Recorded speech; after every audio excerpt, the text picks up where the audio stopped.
Our girl is destitute. What conspiracy theory do you have? You're the Feyre. I'm Feyre.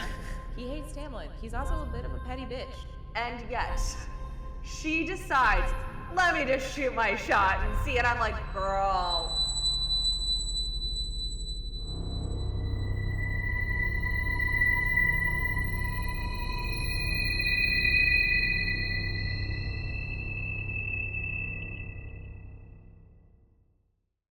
Hi. Hi. How are you? I'm just so good. So happy to be here. See your lovely face.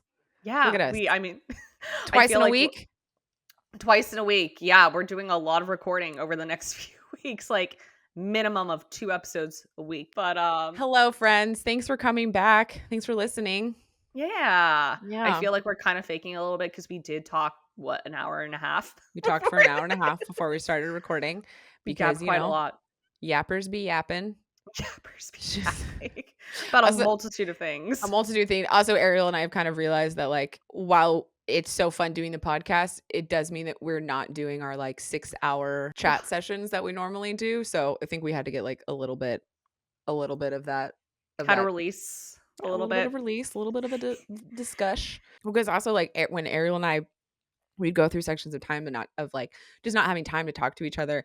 And inevitably at one point, one of us would text each other and be like, I have to schedule a chat. This has just been too long. There's too many things to tell you. And it's just, it almost turns into like, I just need to do this so I can get this all out of my brain. Truly, like I'm holding all this information that I'm like, okay, I'm putting that in like my Ariel box in my head of like, okay, I'll tell Ariel that when we talk. Like, there's been times where I've seriously been like, do I make a PowerPoint? Because there's so much. There's just so much. Actually, it's very true. The amount of times you've threatened to make a PowerPoint, which we all know deep down, I would love the fuck out of it. I would one day. Such a blast. Well, I mean, you kind of already have done one. Yeah. We'll release that crack. We have to. It's so beautiful. The PowerPoint you made for us to do this podcast is the most gorgeous thing ever. One of the first slides is now both our contact photos because it's too magical. I want it on a t-shirt. Ariel thinks it might be offensive to some people, but I would rock that as a crop top so hard. You would. Okay. I mean, I think we have to tell the listeners, otherwise they're gonna be like, what the fuck is it? Oh yeah. This was the PowerPoint pitch deck I made for Corryn to pitch this idea for the podcast. And it told a story. It did tell a story. It began with how we became friends, basically. Yep.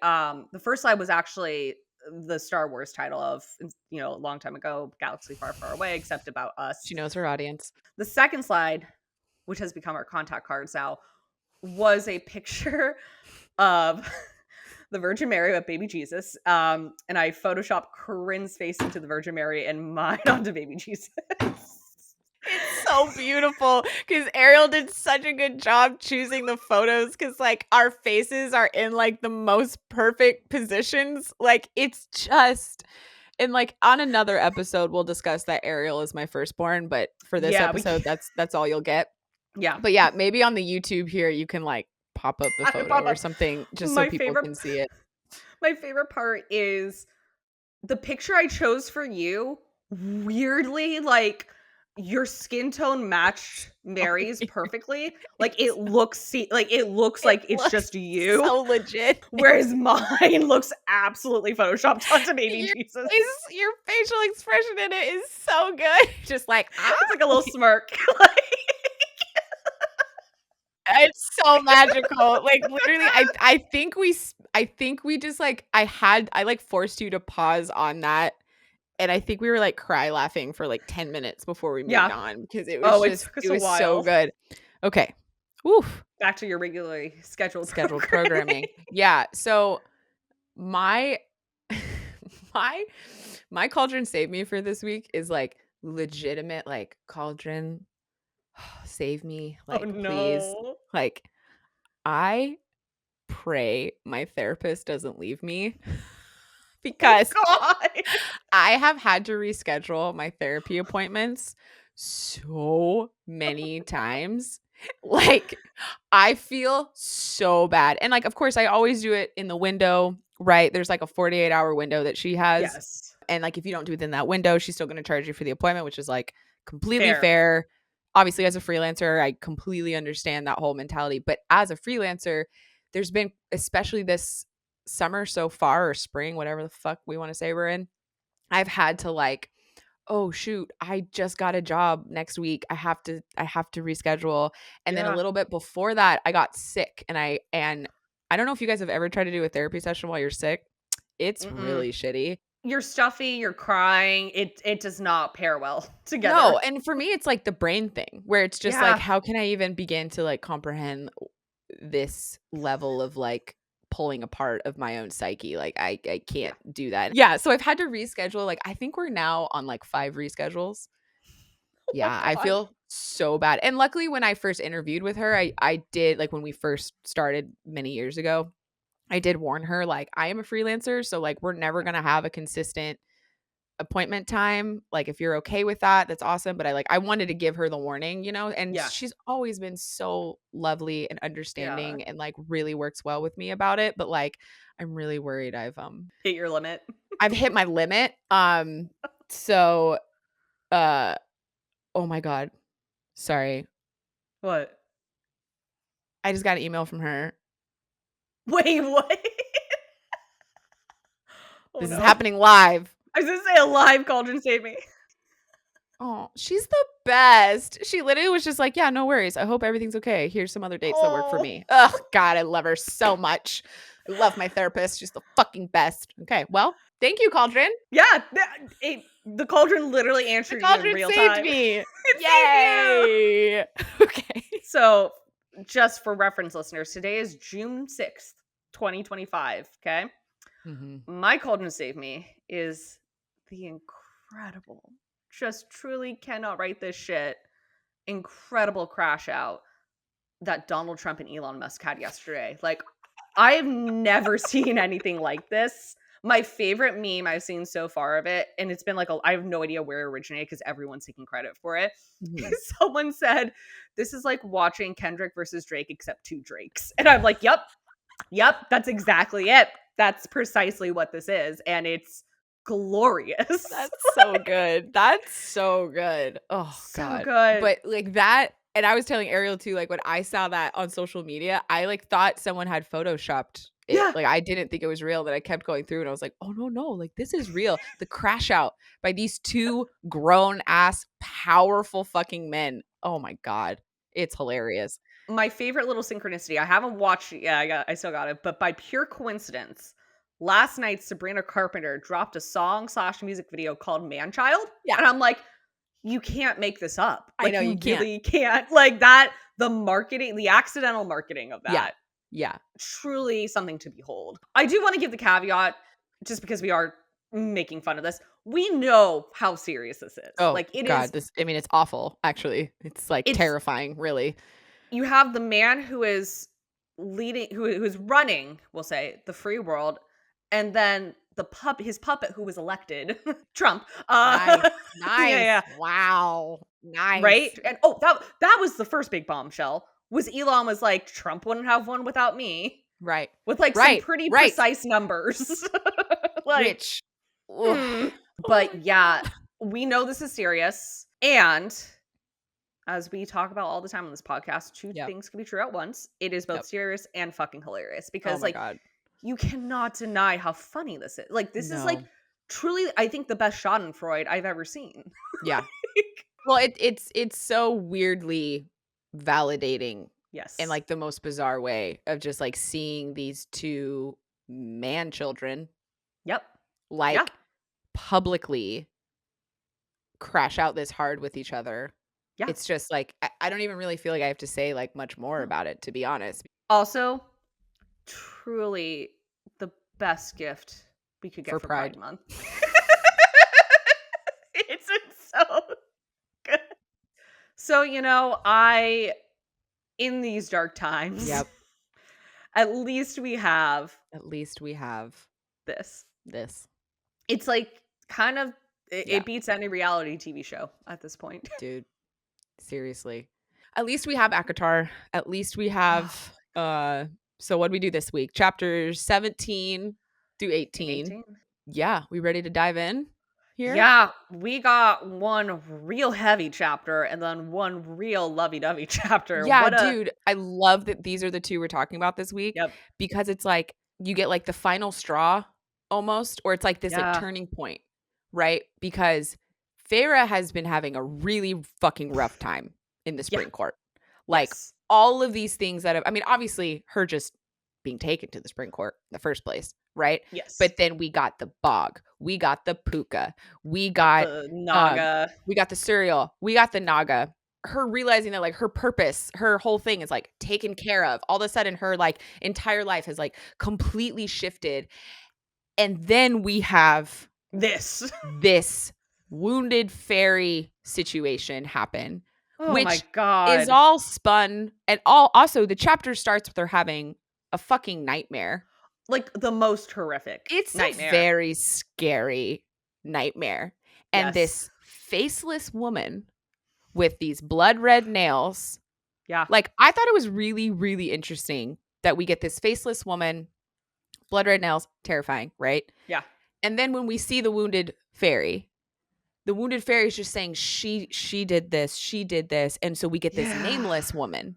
And it's really hard for me to not put that, like, the timing of that feels a little too close to not feel like we're not supposed to assume that these potentially could I mean, I don't know. That could be me just like but No, no, it no, feels you're very right. close, Yeah, right? no, it starts off, like, right out the gate intense. One thing I this is, like, such a specific thing, but, like, this chapter for me, it reminded me of something that still to this day gets me from my childhood. So, like, as a kid, I was, like, a very sensitive child, like, a lot made me cry, especially, like, Mhm. in movies and stuff. And one of my favorite movies growing up was Who Framed Roger Rabbit, and I loved it, but the one thing I would either have to, like, fast forward through this part or, like, leave the room during this scene, otherwise I would bawl my eyes out, is at the very or towards the beginning of the movie. It's I think the first scene with Christopher Lloyd, who, if you haven't seen the movie, that he's the bad guy. Mhm. When he demonstrates the dip with the little shoe. Do you know what I'm talking I about? haven't seen this movie in so long. Oh, So it's I don't okay. It's so sad. So, like, there's this, can you like, talk if you about it? Are you gonna be okay to talk about no, it? I'll be fine. Okay. I'm gonna start bawling. No. Yeah. So basically, if you've never seen Who Framed Roger Rabbit, it's about essentially it's in like the 1930s, I think, or 40s, and you have human people who live alongside cartoons, right? And there's like a Yeah. Toontown and everything. And the bad guy is Christopher Lloyd, who is like just like this corrupt evil man who's like trying to get rid of toons, right? And he's created this, it's this like toxic sludge thing called dip, and it kills cartoons. And the first time we ever Oh. see it, he brings out a vat of it and he takes out to demonstrate. It's such a graphic fucking scene. This little cartoon shoe that is the cutest little thing, and it just like squeaks, right? And they show him killing it. And it is like I can hear it in my mind. Like it disturbs me to this day. Oh my god. I would like bawl my eyes out whenever I watch this as a child. This scene, this chapter in this book reminds me it's the same feeling I get when I was a kid watching Yeah. Who Framed Roger Rabbit, of just, like, it's so graphic and it's very necessary for the book Yes. because it reveals a lot about Feyre and Tamlin's characters, right? Like, in Yes. terms of who they are as people, but, like, Dude. the violence of it is just so fucking disturbing, and it just brought me back to that Mm. point of, like, Yeah. being a little kid watching this movie of, like, "Oh god," like, Yeah. the It's wings, so oh, oh, the wings, dude. It's so brutal. Like, so the brutal. whole thing is, like, so brutal. And what's, like, really also very bizarre is, like, I love this chapter, Yeah. which is, like, Well, really both our weird. sound and our direction, things that we chose for this week are in this chapter. Yeah. And it's just, like, part of the reason why I love this chapter is, like, the brutality is really rough, Yeah. but there's this really beautiful thing that I feel like happens in this chapter, Yep. which is this sort of like moment when you that I wish happened in humanity a lot Yeah. more, to be honest with you, of this idea of like right now, it does not matter that you're Fae, that I'm a human. It doesn't matter that this fairy that has come in, potentially, if Feyre had run into it in the outside world, maybe would have tried to hurt her. It doesn't Yeah. matter. It doesn't matter where Tamlin and Feyre are right now. Like, it doesn't, although they're in a good place right now. Like, Yeah. we just came off like a pretty like good ending of a chapter. But still, like, it does not matter right now. This is about life, and this is Yes. about easing someone's pain. Like, Yep. there we go. Found the word. It Transcends transcends species. species. Thank you. Yeah. It transcends all of that, and I think that's why I love this chapter so much is it's Yeah. like it's so brutal, but, like, the beauty and understanding the extra trauma bond that Yeah. happens with Tamlin and Feyre, in this chapter is so beautiful to me, and just, like, the character that Feyre shows, Yeah. who she is, you know, and, like, she just immediately right, like, it even says in the chapter, like, she just immediately goes into helping mode. Yeah. She literally just she just joins in. She immediately starts stroking its hair and Yeah. holding its hand and saying all these like comforting things too and like promising him his wings when like she knows that this creature, oh my god, dude, That like part, man, it never doesn't get to me. I think it, yeah. when you were talking about it, one of the first things that popped into my mind is like the part of the movie Interstellar where like Anne Hathaway Ugh. kind of just tells you what the theme of the movie is, which is like Yeah. love, right? Yeah. And it's this idea of like love does really transcend all. I think that it's this thing where I keep wanting to say humanity, but I also don't because like Fae are not humans, I right? know, I Like know. I need us to have an an umbrella overall word term. because I keep doing Yeah. that too. Yeah. You know what it is they're both recognizing more so Feyre because Tamlin obviously is Fae, but like Fae and humans are both sentient beings, Okay. right? Yeah. And because of that, they have a lot more, it reminds me a lot of like, I've never understood the people who don't think that animals are sentient. Mm. Like, it's always been weird to me. Like, certain religions are like, that believe in an afterlife. Like, they're like, well, cats and dogs and animals aren't going to go into the afterlife. And I'm like, well, why wouldn't they? Like, Mhm. they have feelings too. Mhm. Like, if you've ever owned a pet and looked into that pet's eyes, like, Yeah.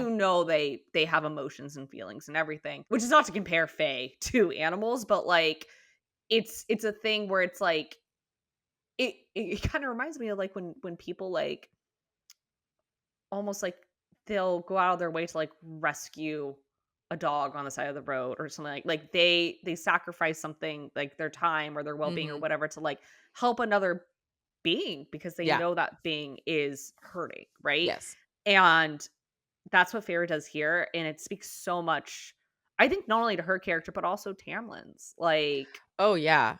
I mean, he takes this whole experience, like, so seriously.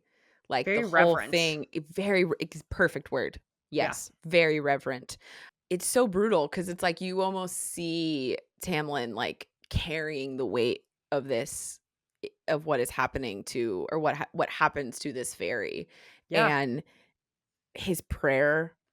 That part, man. Fuck, dude. It's just the whole thing is so beautiful and so Yeah. brutal, like, all at the same time, and I love that there's really no, like, discussion between them.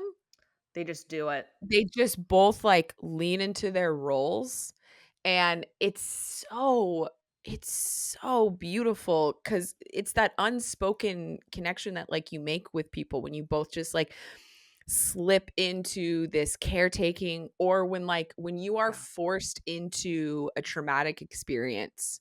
It's really when you start kind of really understanding, like, the true nature of the Yeah. person that you're around or with or Yeah. whatever, how people handle these really traumatic moments. Yeah. And, I know for me, when my mom had a stroke and the way that Mm. Jeff stood up, Yeah. holy fuck, didn't know I could fall in love with the man anymore. It's like, I'm about to drop down on one knee, like, Yeah. it just was like, it's really beautiful to see people just show up in a particular way with, like, an Yeah. unspoken just naturally doing these things. And like, this has to be, not only is this a moment of Feyre really seeing a tender side of Tamlin, this has to be a really big moment for Tamlin to see how she is treating his people, his kind. Yeah. Like, she doesn't care.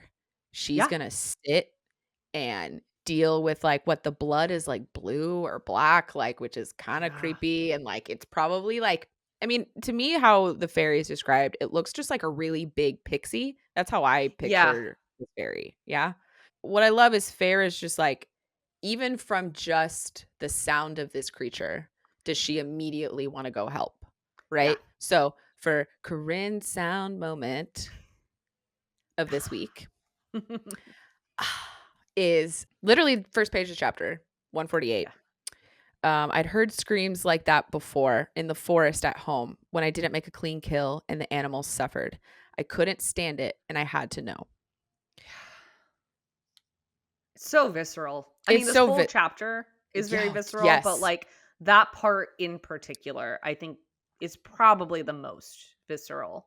100%. So, Yeah. so visceral. It's just like, oh, it hurts so it's so hard because what's weird is even if you've never really been around an animal dying, like I don't think I've ever been like right next to an animal Yeah. dying. Yeah. We all can kind of Picture. hear that Yeah. a little bit. You know, like there's always like a joke if you hear something, you're like, oh, it sounds like a dying cat. Or like, Right. what I love about this moment is the playing of sounds you can do here. So basically, I'm brought to the idea of like what was done in Jurassic Park. Ooh. Right. So, Ben Burt, my Lord and sound lord Savior. and savior.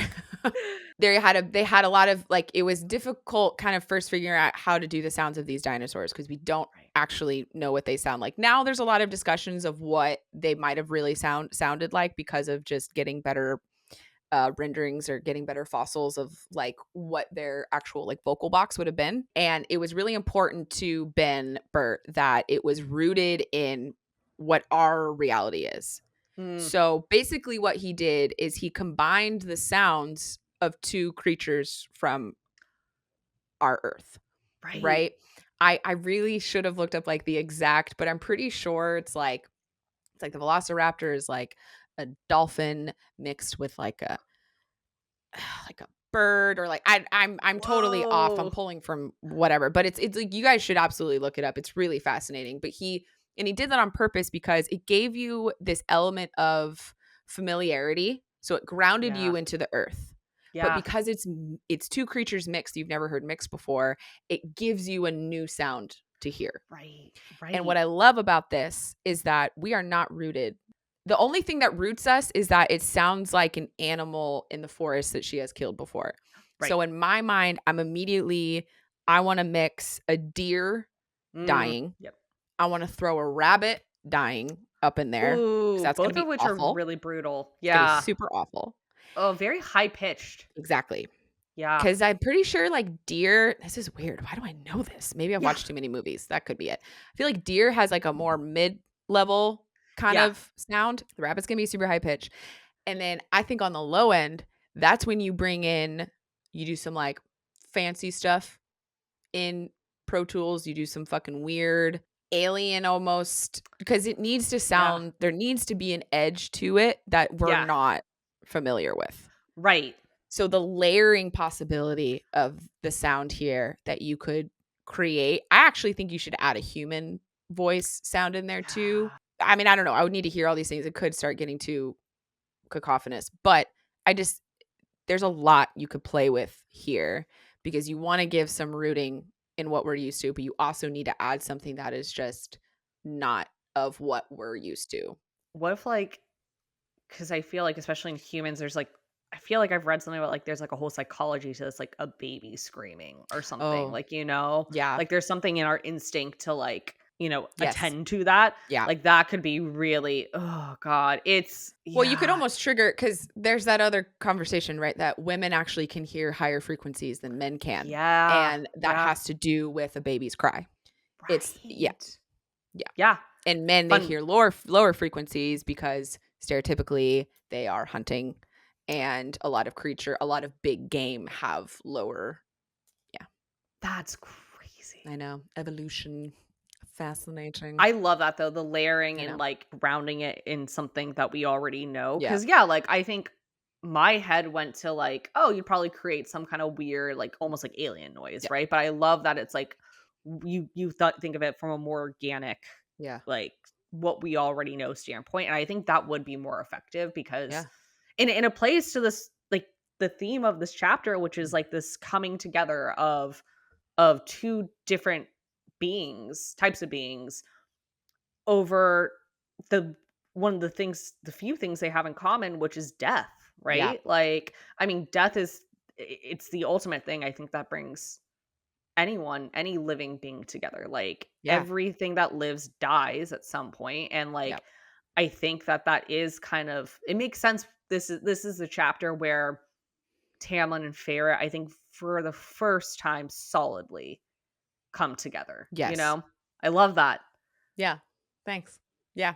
Well, one thing I also love about this chapter is like it's not just like two different species of beings coming together. It's also like even within the Fae, Mm. Tamlin and this fairy, two different Fae from different parts of Prithian coming together because we find out this dying Fae is from the Summer Court, which is not the first time we've seen someone from a different court because we'll get into that in the next chapter. We find out Lucian is not from the Spring Court, Right. but it's the first time we're really seeing a lesser Fae that isn't scary. Yeah. So I have a brief question about that. Yeah. Lesser fairies.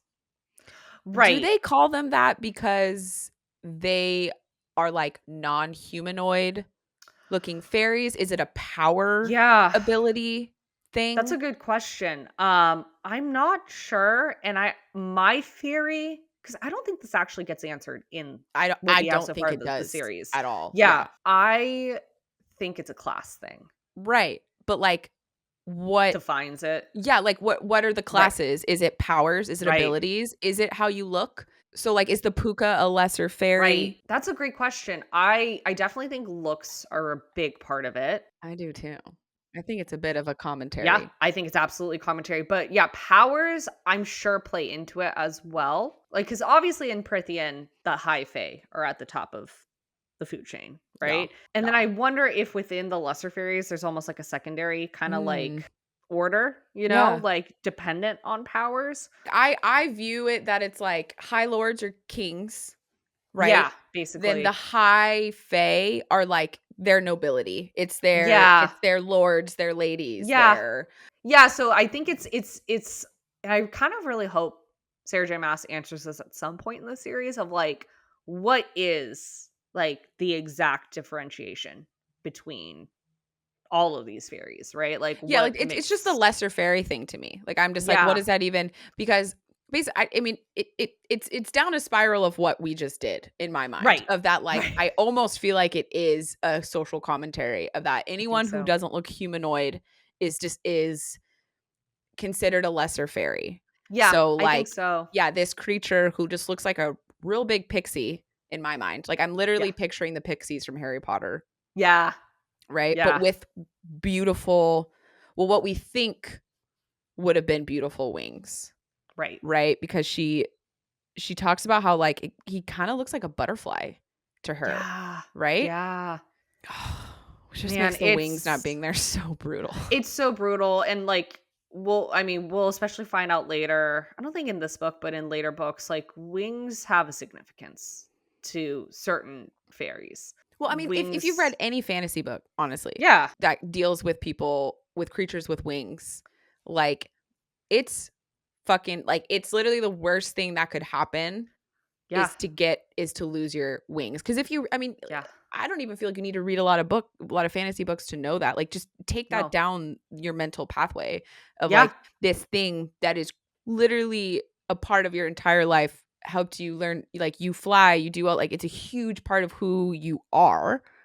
Yeah. And it gets she thinks that they were either ripped or sawed off. Bit by bit. Oh my god. That's I mean, this actually perfectly leads into my directing moment in these 2 chapters. So, I specifically chose the part where Feyre promises the Ugh. fairy that he'll get his wings back. Oh, So, the Ariel. quote is, I know, I picked, like, the most brutal part, of course. The fairy keeps saying, my wings, blah, blah, blah."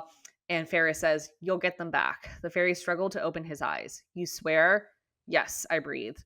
The fairy managed a slight smile and closed his eyes again. My mouth trembled. I wished for something else to say, something more to offer him than my empty promises. The first false vow I ever swore. Oh I think that's a really big moment in the entire series for Feyre. Like, the fact that she's, like, vowing this thing she knows she can't do.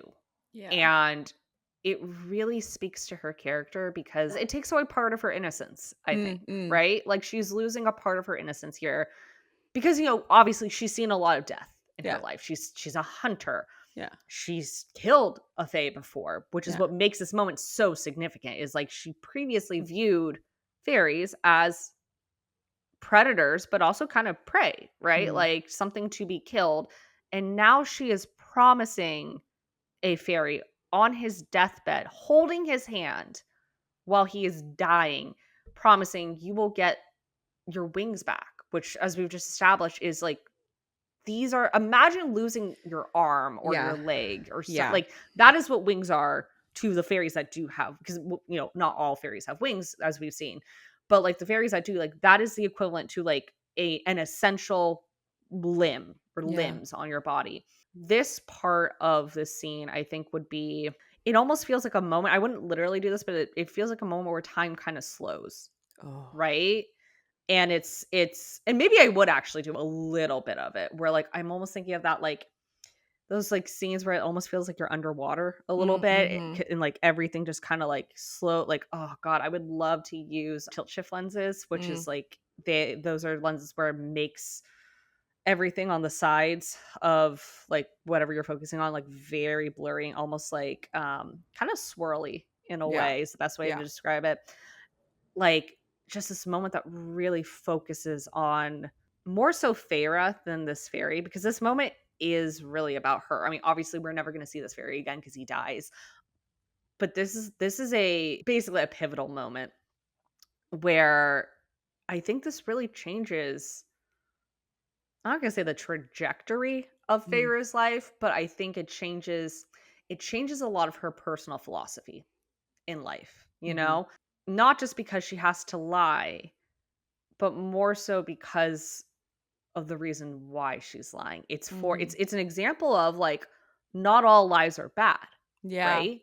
Yeah. Like, there's times in life where we have to lie for the betterment of yourself, someone else, whatever. And in this moment, there would be no reason for her to be honest with this fairy. Like, why would she say, "No, you're not going to get your wings again. Like, you're going to just die"? Like, there's no Yeah. reason. No. So I think this is a very big moment of change in Feyre's character. Mm.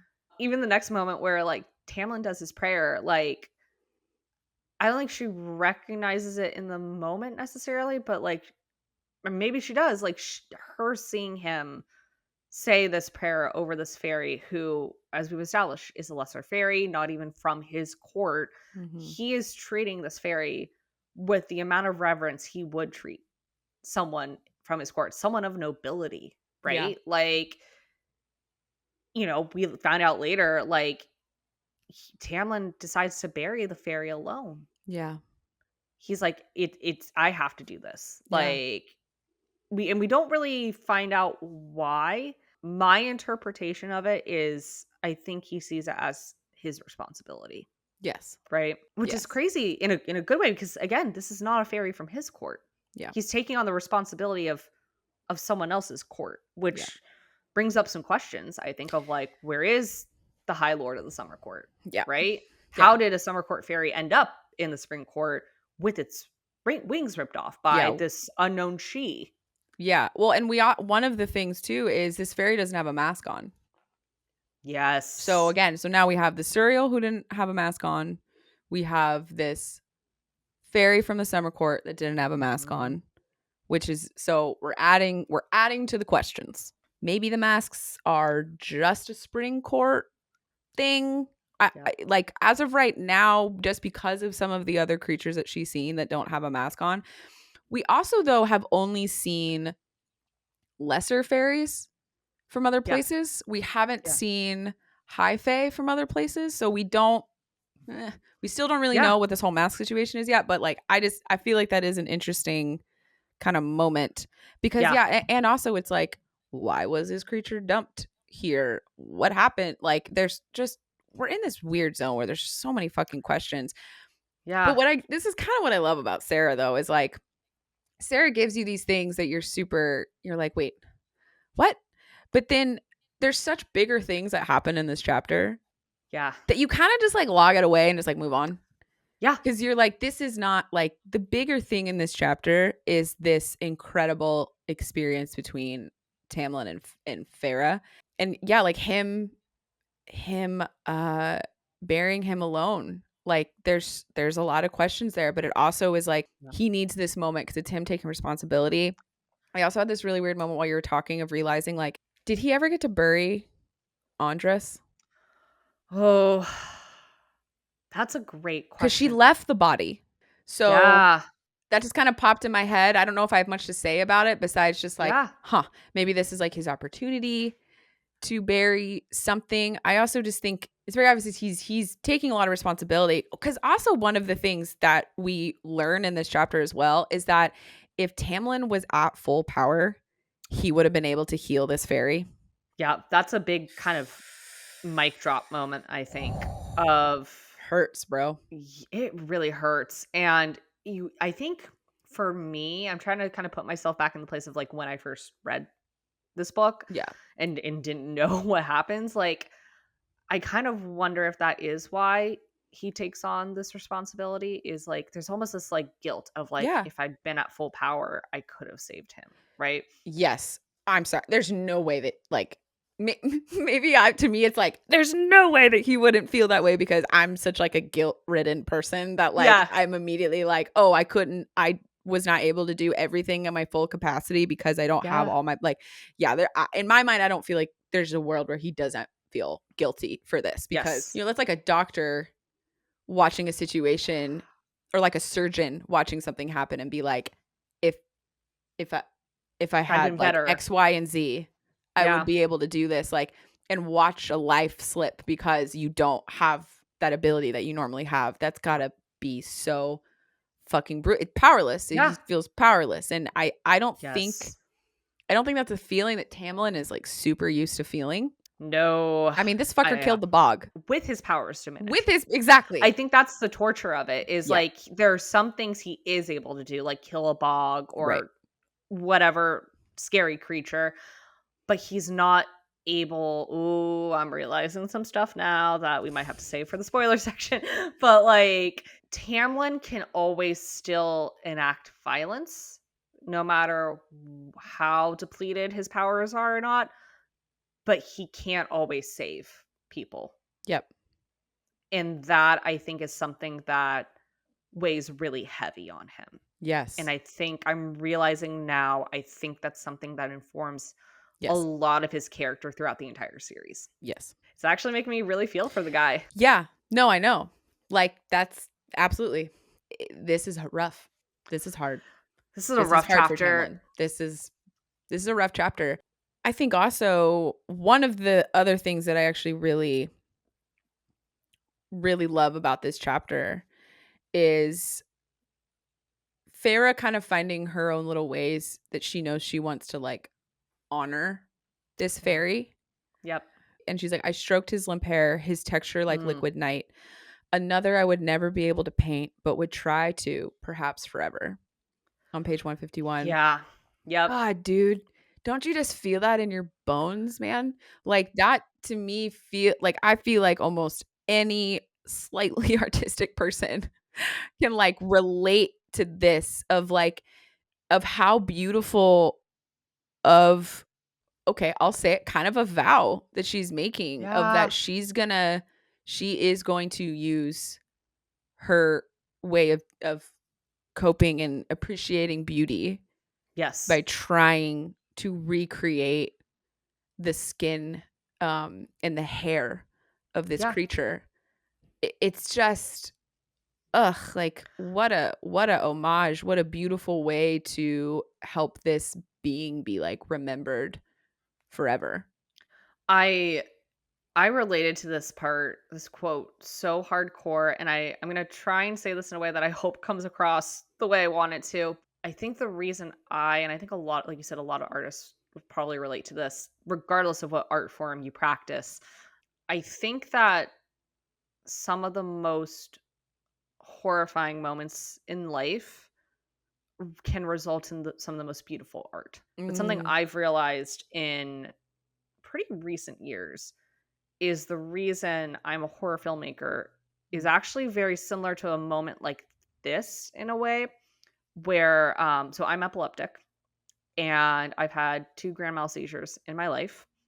The first one we didn't know was a seizure until the second one happened. And during my second grand mal, which if you're not familiar, that's the big seizure. That's when you black out and you're convulsing pretty intensely. I thought I died.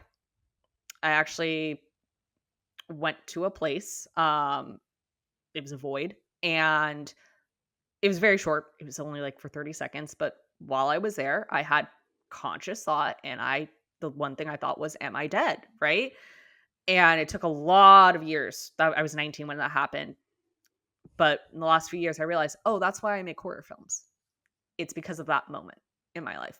Others too, but like that was really the catalyst. Was this moment of me touching death, right? And I think that's why I related to this quote so intensely is Feyre in this moment is touching death in a way she never has. She's seen a lot of death, but she's never sat with death and held its hand. And I think that's why this is such a significant chapter for her is she is realizing the gravity of something she's actually so used to. I think she's become numb to it, yeah. right? And part of me wonders if this is like almost like the numbness is kind of almost like a response to her mom's death in a way. Probably started then. Yeah. I think for people who maybe aren't artists, they might think this moment's kind of fucked up, right? Of her being like, oh, as I'm saying with this dying fairy, I'm thinking about painting it. It's like, to me, that's actually, like you said, the most beautiful way you can honor Yeah. this a person or a moment in life like this. Art is so personal. Art Yeah. is, to me, as someone who isn't religious, I think art is the closest to religion I have of Yeah. like, it's a connection to life and other people and the universe, Mhm. right? Mhm. No two artists are going to make anything the same way. It is Mhm. literally you're making art through your own personal lens. It's your viewpoint of life. And I think that's what makes this moment so beautiful. And it's happening basically either right before or after, maybe during Tamlin saying this prayer, which is literally a religious moment, right? Yeah. Like he is praying for this fairy to go into the afterlife, right? And Yeah. do so in a as painless of a way as possible, right? Yeah. Which is And also kind of like our first time getting like, to switch the brain back to a kind of like almost businessy look at this book. This is kind of our first time getting any kind of concept of a religion, a yeah, mother. Okay. So mother yeah, holds you like, okay, got it. So yeah, we are in at least the religion is a very matriarchal situation, yep, right? Because we're used to father. And so, okay, so we're mhm, getting mother, we're getting passed through the gates. Okay. Immortal land of milk and honey. Sounds a lot like manna from heaven, personally. yeah, But yeah, fear no evil. Feel like we're getting so there's pieces of it that are familiar to some of us. And then there's yeah, some other pieces that are a little different, but it's kind of our first, like, okay, so there's clearly he's praying to something and they yeah. clearly believe in another place that they go to, right? These Well, immortal lands. and let's not forget the humans, it's been established pretty much from the beginning of the book, they're godless. Oh my They're God. long forgotten gods, It's a very good right? point. Yeah. And I think this is why for me, the Feyre going immediately to her art while Tamlin is going to prayer, they're kind of one and the same, just Yeah. different Different faces, ways. right? Yeah. Yep. Different paths, And different ways. it's Because it's it's your it's way of them coping. it's your way of coping and showing reverence for this really heavy moment. I think that's what makes it so, so beautiful. Oh yeah. And I think what's also really interesting is how this moment like leads her to kind of this place of feeling true remorse Yeah. about Andres. Yep. Like she, it's once Faerie is dead, she knows he wants to go alone. But like before he leaves, they have this conversation, right? Yes. Where he starts asking her like, why did you do that? Yeah. And I think we've all kind of like, that's a lot of what you and I have already been discussing. And I love her. Yeah. He's like, you dislike our kind on a good day. And after Andres, right? So all the things we've already been thinking and talking about. And she gives like the most beautiful, simplistic answer when she's like, I wouldn't want to die alone Yeah. because I would want someone to hold my hand until the end and a while after that. Yeah. That's something everyone deserves, human or fairy. And like, to me, that sentence and response literally just perfectly summarizes and encapsulates like Yes. the whole chapter of Yes. just, it's so simple, but it's so unbelievably powerful. And it's something that we all feel. We all want that, right? Yes. None of us want to die alone. None of us want to we want someone holding our hand. I mean, my dream is to like pass in the sleep and just Right. not really know what's happening and just be done, I've already told the universe, David and I are going together notebook style as elderly people holding Oh my hands in our God. bed. I don't even. Oh my God. But yeah, all of us feel, none of us want to be alone. And she's also saying this thing of like, it doesn't matter who you are, we all deserve. Yeah. And then immediately brings her to this very honest, brutal statement of, I regret what I did to Andres. I regret that there was such hate in my heart. And I'm so very sorry. Mm-hmm. This is huge. Like, this is a really Huge. big moment of her since she has removed her vow from her. It's been removed from her shoulders. Ever since that chapter, I don't know if other people have clocked this, but at least in my mind, we have been starting to get a more honest and authentic Feyre. We're seeing more of her personality and more of some of these things. Mm-hmm. And I think because of that, it's setting her free, right? Yeah. Like she's being a little more sassy with the guys. She's like doing a bit more, she's standing up a bit more. And in this moment, I mean, even like girl runs out of her room when she hears screaming, sees the guys, and just immediately inserts herself. There's no discussion, right? She's just getting bolder and all this stuff. And I think without the vow on her, she can really start being more honest and exploring more of her feelings. And who she is just as a person. Exactly. And I also think the reason why she feels even more comfortable to say this to Tam is I think she sees his vow on his shoulders. Yep. I think you're completely right. Like, I think I always forget how big this moment in the series is. Mm-hmm. And it's a lot bigger than I think people give it credit. It really deserves its moment, you know? It's a really big scene. Like, this has always been one of my favorite chapters because it's such a breakdown of, I don't give a fuck who you are. We all know this feeling of fear and the beauty of character that Feyre and Tamlin show in this chapter, I think is a big foundation for them. And what also makes the next chapter so fucking fun and beautiful.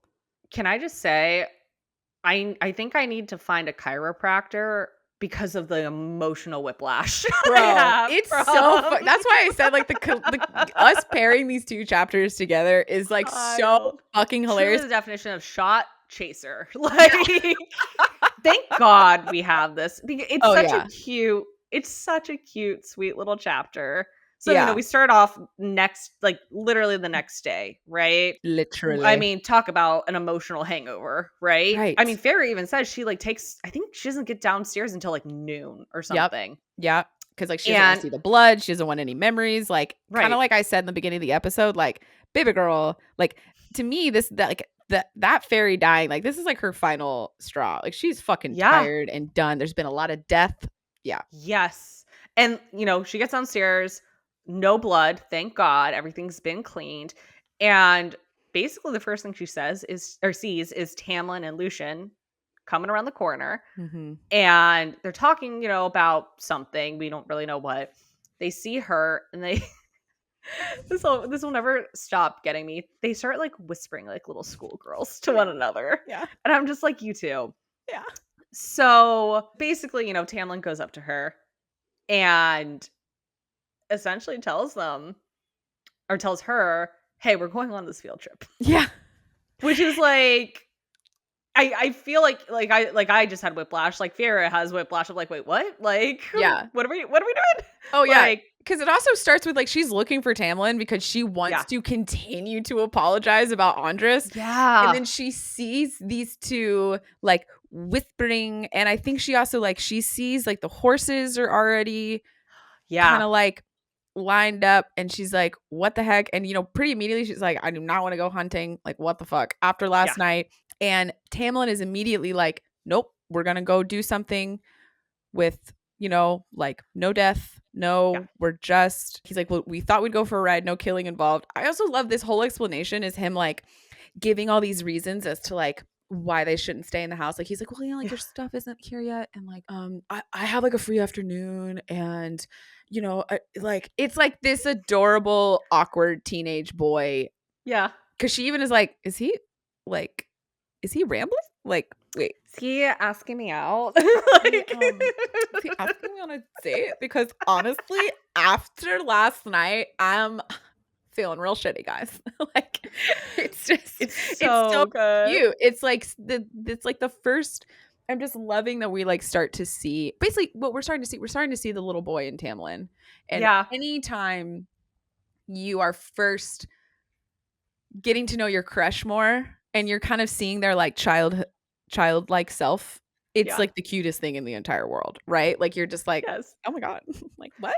When you realize that like, oh, this Glenn, it's not just a average Glenn, right? No. Like he says it, and like Lucien like snorts and like laughs at him. Yeah. You find out it was his favorite place to go to as a kid. His favorite haunt. Dude, that's so personal. Yeah, dude. Showing like where you used to go and play as a kid. It's so personal, and it's like because also you're kind of, if that was your magical place, then it holds a lot of meaning to you. And if you're bringing someone who hasn't seen it before, like they could immediately start being like, oh, this isn't that great, or like this is blah blah. Like it kind of opens you up for some possible hate. But perk for Tamlin is that this sounds like the most beautiful fucking place in the world. It wasn't simply that it was the most beautiful place I'd ever been to, or that it filled me with both longing and mirth, but it just seemed right, as if the colors and lights and patterns of the world had come together to form one perfect place, one true bit of beauty. Yeah. That shit doesn't give you goosebumps. I don't know. You're not fucking human, bro. Like, right? Oh my God. And obviously this is Feyre's brain, her painter brain. But that's what I love is like he takes a painter here, right? Yeah. And remind me, this is before this is just the Glen. This is before she's seen the pool, right? The pool, exactly. This is before she even sees the fucking pool, which is like the main event, really. Right. But like the star of the show. The one thing I will say that I thought was really funny, and then I'm gonna give Tamlin a little bit of shit here. I'd forgotten this part in the reread. When they first get there, I thought, oh, it's just Tamlin and Feyre, but he brings Lucien, yeah, as the third, as the third wheel, which like I totally get why. Like, and of course, it's in classic Lucien fashion. He just chugs a bottle of wine. Oh, he's just like getting drunk under a tree on a blanket. Yeah. Like it's my favorite. Honestly, he knows he's third wheeling it. Like, I love it. Yeah, I would do the same exact thing, but like. I just thought that was funny. It's like when Lucien in a previous chapter even said something about like it'd been forever since Tamlin had like really courted a woman before. Yeah. And so I'm like, okay, our dude's a little rusty here. So can't fully blame him. But well, I mean, I think he does it also to make Feyre more comfortable. Yeah. because she starts getting a little when it's just them alone, right? Well, When especially they when they get to the well, pool. when they get to the pool, he starts taking his fucking clothes off. I mean, wouldn't we all? But I do think he slightly does it to make Feyre more comfortable. And Yeah. also something that we never even brought up when we were talking about the last chapter is like Lucian cannot handle this fairy thing, which we find out Yeah. why. But like Yes. I kind of also view that like this field trip is kind of for everybody to Yeah. just get some fucking joy, Yeah. right? There's been a lot of death. There's been a lot of scary shit going on. Yeah. Yeah. Like, not to mention they actually are still mourning the loss of a friend.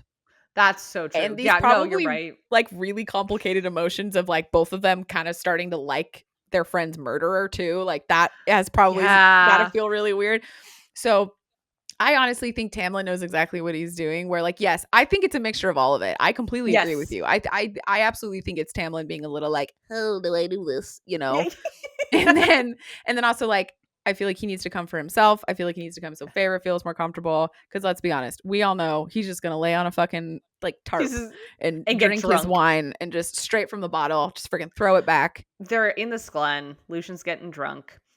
And Tam is like, I want to show you something to Feyre. Mm-hmm. And he takes her a little more into the woods. And they come across this like crazy looking Dude, pool. It's not a pond. I it's guess a just, pool. yeah, it's a No, it's a pool. legit pool. Yeah. And she straight up is like, this looks like starlight. And he's like, it is starlight. Which, like, What a move. what a flex. What a flex. Like, incredible. Incredible flex. Like, what a first date. And she even says something like, is that even possible? And he's like, yeah, it Yeah. is. I don't know Yeah. how, but it is. It's fucking Yeah. starlight. Then closer coming off, which Dude. is, I mean, again, the emotional whiplash, but it makes like they just hardcore trauma bonded, right? Yeah. The night before, like less than 24 hours ago. And so it weirdly does makes it feels like that very young love thing, right? Of like you trauma bond and then immediately are like, I need something to kind of cushion this pain, right? Yeah. And I mean, I guess it's not just young love, but in this case, it kind of is, at least for Yeah. Feyre. Tamlin, pretty old, but he starts taking off his clothes, and she at first is like very hesitant. She's like, I don't know, but she's like, you know what, YOLO, I guess. Well, Like, I love it really because there's that quote where she was like, no, I wouldn't let him have the satisfaction of embarrassing me. I've had enough of yeah, that lately. Enough of that girl encased in ice and bitterness. And she's just like, a swim sounds delightful. Like, yeah, you're not going to very make me indignant. uncomfortable. Like, no, fine. And like, bitch, she just like does it, goes down into Yeah, her underclothes, and you're just like, which, they like describe it. It's like, it sounds very modest. It kind of sounds like, honestly, it'd be a yeah, bit more modest than like a bikini. Like it even yeah, sounds oh yeah, like it's a bit more, like bloomers, yeah, kind of of. like almost like a little top and like little shorts, almost whatever. But like her midriff is bare. And this once over that happens between both of them Oh is my my god. favorite. I fucking love it. Mainly just the gleam in his eye turned hungry and feral. Ugh. Well, and him, Ugh. like she says about him, Yeah. slowly, so slowly, his eyes rove down, then up. This is like right after she's taken off her clothes, as if he were studying every inch, every curve of me. And even though I wore my ivory under things, that gaze alone stripped me bare. Like, Mhm. he is Whoa. undressing her He is with undressing his her. eyes. He undresses her with his eyeballs, and then he gets the little smoldering eyeballs of like, yeah. Like, They oh God. horny. Why do we all love this so much? Why do we love the idea of men doing, or your paramour, the person you're Yes. attracted to, giving you a once over and just looking fucking like an animal? Like, Yeah. I feel like it like pulls back to this, just like there's something so hot about someone just wanting you without there Yes. being any kind of like where it almost looks like it's just an instinctual Yeah. need, right? You, you know what this scene reminds me of? The slightly more adult version of the pool scene in Tuck Everlasting. Huh. Solid. Yeah. Solid. Yep. Oh Which, god, like, my that was, like, heart. such a classic movie. Like, that was one of my favorite movies growing up, and, Yeah. like, That movie devastated me. oh my I god, but, was I like, was not yeah. But yeah, yes. right? Like, of No, them, this like, going totally. to the waterfall and, like, this is the sexier because Yeah, that's more about innocence and whatnot, but this is, like, the more adult, sexier yeah. version of that, I feel, which makes me very happy as someone Oh, who yeah. loved that movie growing up, Well, but but then als and not like, I love that we actually get we get a once over from both sides of, like, how Feyre mm, talks about how it's, like, his body is, like, honed by centuries of fighting and brutality. corded I don't muscles. know why that is so And fucking what's so interesting about this is, like, she talks so much prior to this about being afraid of yes. how big and strong Tamlin is, and it's gone from that to, "Damn." Look how Like, big and strong Tamlin is. Yeah, "Look at that body, exactly. yada yada," and, Yeah, like, I 100%. Yes. I really think what changed was the last chapter. Seeing him be so gentle and caring and, again, reverent Yes. with this, like, because prior to this, his only interactions with Faye outside of his own court has been killing them, Yeah, from what right? we've seen, right. From what we've seen. And this is Yeah, the first time we've seen him with a Fae, not part of the Supreme Court, trying to save its life, yeah. right? And I think that's why she can go from, oh, he's a scary killer and I am his prey, to I want to tap that Yeah, ass. yeah. Yeah. Huzzah for you. Yes, I'm so glad you said all of that and you brought up because that's like that's exactly where my brain was too of like it's Yeah. once you see this more tender side of him with everything you just said, but also with this, hey, come see my like kid playground. Yeah. Like there's a Yeah. lot of things and also the thoughtfulness of let's get the fuck out of here. It's been a Yeah. rough time. Let's go somewhere. Yeah. Like to me, I think that's thoughtful. I think it's Yeah. him being like, we can't, none of us can be in this house right now after what happened last night. Truly. It's like she's pulled away the beast layer of him Yeah. and she's Yeah. getting to really just look at him as a male. Yeah. Right? She's getting to really view and what's wild now is like, yeah, exactly what you said. There's such a shift of like him being a warrior and like a predator was really scary to her before. But Yeah. now we're saying, I mean, she's like there's a fear she has of him in this chapter, but it's far Yes. more that like, oh, he's like making me nervous. Like it's that kind of Yeah. fear. It's not like, oh my God, I'm scared for my life. Right. Because yeah, like the feralness, I think she is actively enjoying, right? Mhm. Oh, yeah. And yeah, this idea that of him being a warrior before used to really freak her out, but now it's like she is appreciating the body that has been created from this warrior. Yeah. Yeah, she starts asking about the Glen. She starts Yes. asking how old he is, which is very ballsy. And Right. then she asks about Lucian. Right, which we get a big Lucian info Yeah, dump here, and it's a lot. very important. We find out that Lucian is not from the Spring Court. He's actually from the Autumn Court. And not only is he from the Autumn Court, he's the youngest son of the High Lord of the Autumn Court, Yeah. which is a big fucking deal. Yeah. We also learn why he's now in the Spring Court instead of the Autumn Court. So Tamlin basically tells her, and this is actually just general good knowledge to know about all the courts. The Yeah. way that High Lords become High Lords, it's not like a normal thing I think humans are used to, where it's the eldest son who becomes the next. It's whichever son basically beats out the others. Yeah. So we find out Lucian has a ton of brothers. The youngest of 7 brothers. This poor mother. That's a lot of brothers. That's a lot of masculinity in a house. Well, That's and I just realized that's actually insane with what we found out in about last week's fair about chapters. yeah. Whoa. Wait. Yeah, Yeah. That's actually crazy. that's kind of a miracle his mother, because his mother's presumably high fae. How she had 7 is insane.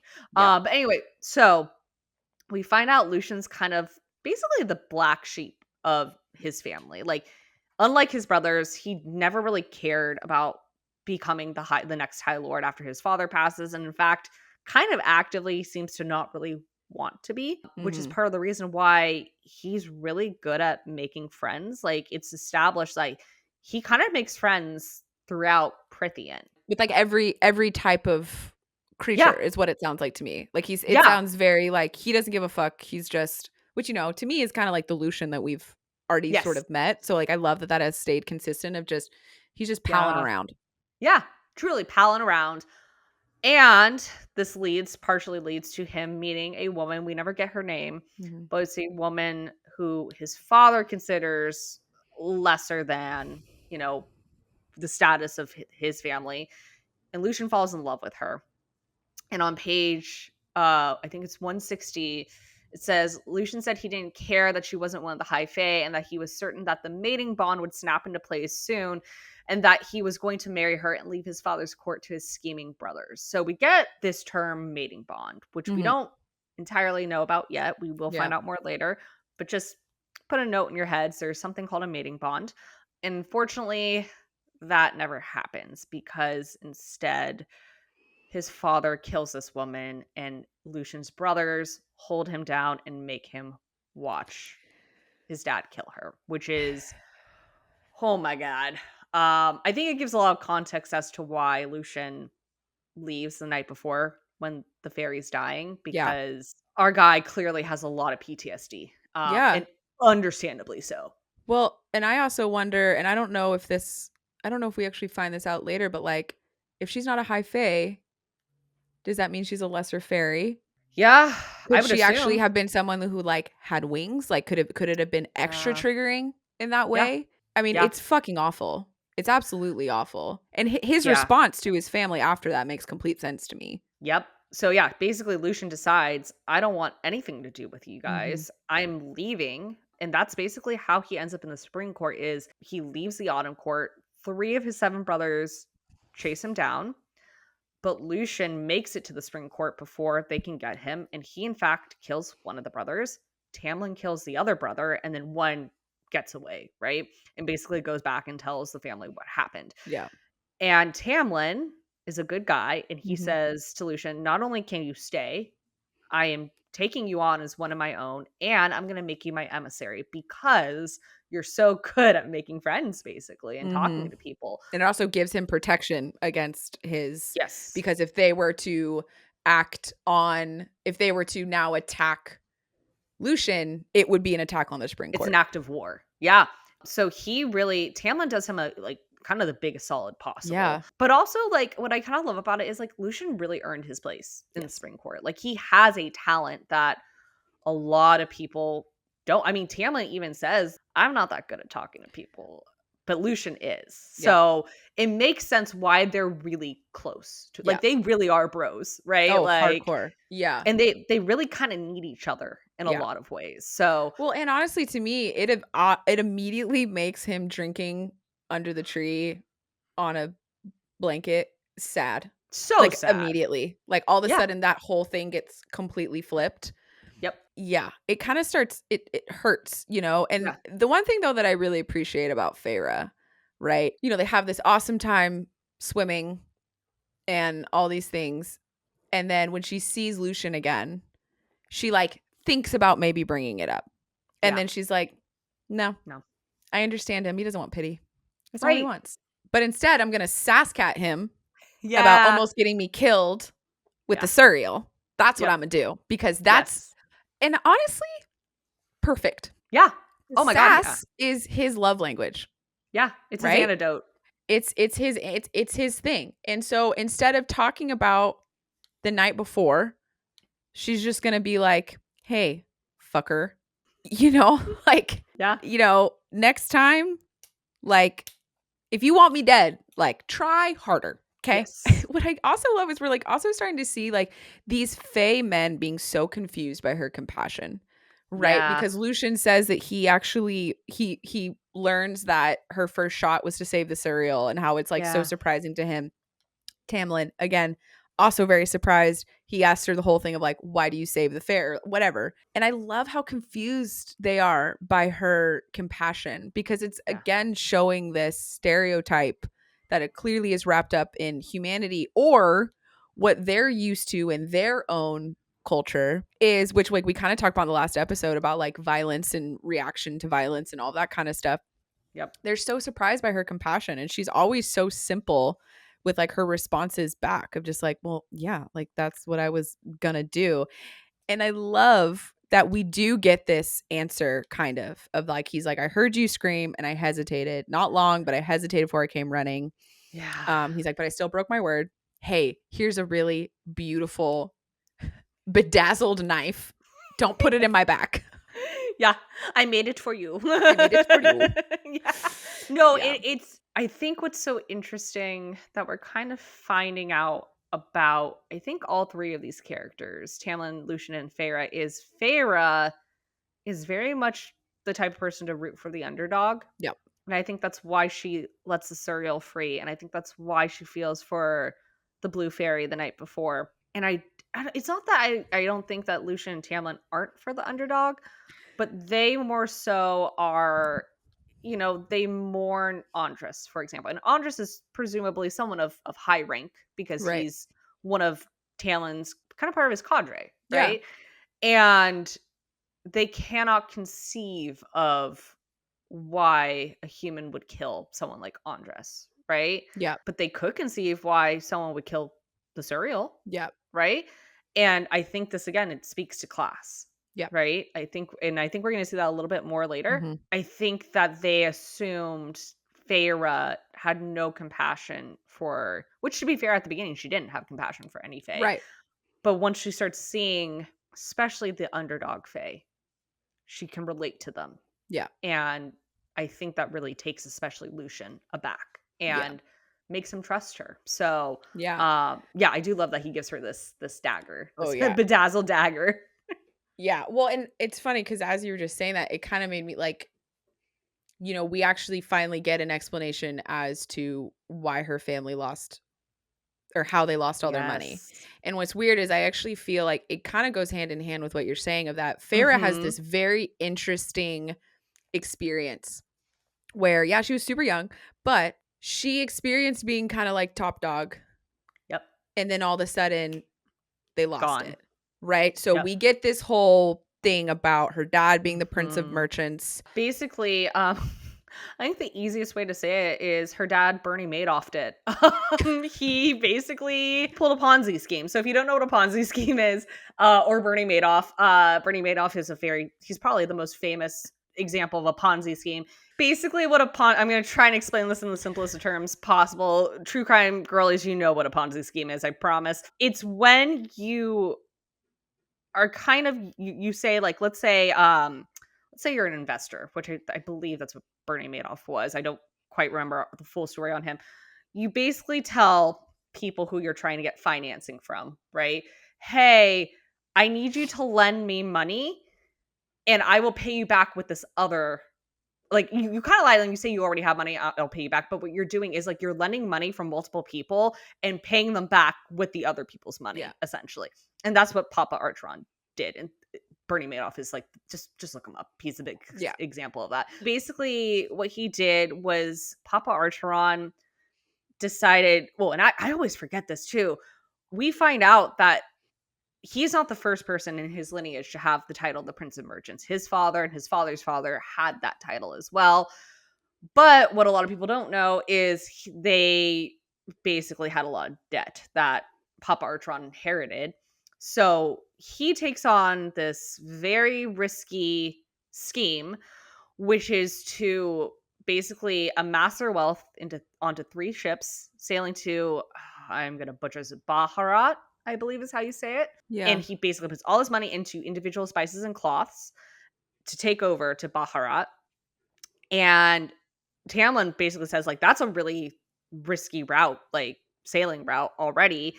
And she says essentially, like, it's even riskier because he didn't take the long way. He took the shortcut. And guess what? All those ships sank. Yep.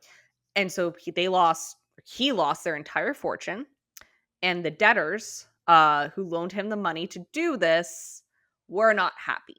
Yep. And that is how he ended up with his broken legs, basically. Or leg is they literally pulled a mafia move and beat the shit out of him and broke his kneecaps. And yeah, so that's how they ended up in the situation that they're in, financially. So yeah, I think you're right though, I think that is why she is for the underdog. Is she and her family went from being the top dogs Yep. basically in the human land. Like, I think this might come later, but and I don't think it's much of a spoiler, but they talk about like how they were richer than some royalty at that Yeah. point.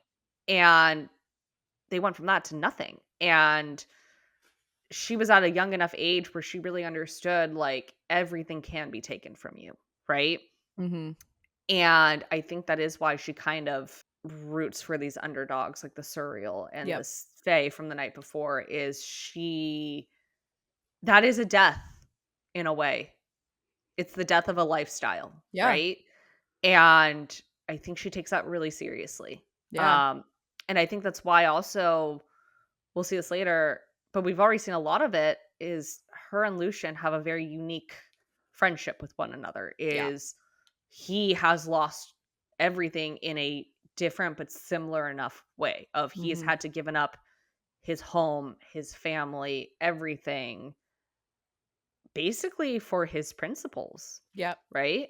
And we'll see. I think it pays off. I think Yeah. it already has paid I think it off, already and has. Yeah. yeah, and will continue to. Well, and I think it really shows the fact that it's 3 generations of debt. I just think it really shows, like, Papa Archeron has been running from something basically his entire life, and I think Yeah. it makes the statement that he says to Feyre, "Go make something of yourself somewhere else." Yep. I think it makes so much more sense now because I think that's what he has been wanting to do. Yeah. He wants to go make a new start for himself somewhere else because he has had this family debt hanging over him. He inherited this. Like, whether this is the life that he wanted to have, there's not really we can't really have that discussion.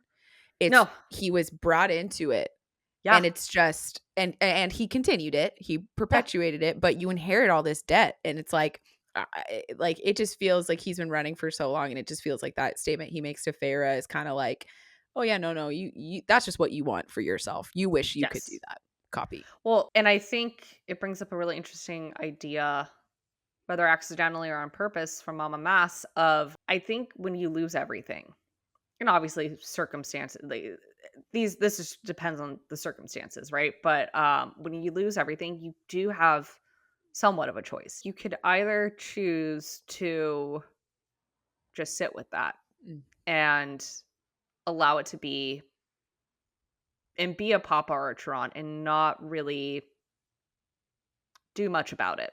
Mhm. Or you can be a Feyre and Yeah. you can work with what you have and try and create a new life for yourself. And I think there's validity to both Yep. sides depending on the circumstances. I am personally more of a Feyre type of person where I'm like, okay, like this sucks, but we're gonna try and make it work in whatever way we can make it work. Right. Yep. And I think that again speaks so much to her character. Yeah. Yeah.